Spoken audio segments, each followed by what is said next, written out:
Trusting ourselves doesn't mean never questioning ourselves. You can and should honor your inner experience, but you also have the opportunity to stay curious about it. Sometimes what we feel doesn't automatically reflect what is true.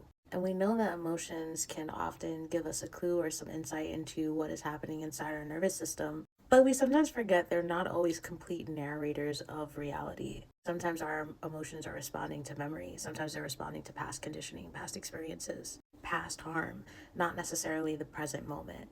But that doesn't make them wrong necessarily, but it does make them partial. When you have self trust, it doesn't mean that you blindly believe, but it does mean that you actively engage in relationship with yourself. It means that we are willing to listen to our feelings without them necessarily telling us what the story is. It might mean asking gentle questions of ourselves instead of reacting from a place of intensity. Those questions might sound like, what else might be true here? What evidence do I have of this feeling? And what things might I be assuming? When you seek clarity, it means that you respect and love yourself enough to investigate and get the full story, or as full of the story as your psyche and spirit and consciousness is able to retain at the moment or acknowledge at the moment. Emotions are information and they point to something important, but we still need context. Emotions are important, but we still need context and perspective and information in order to navigate them appropriately. When we choose to actively combine our emotional honesty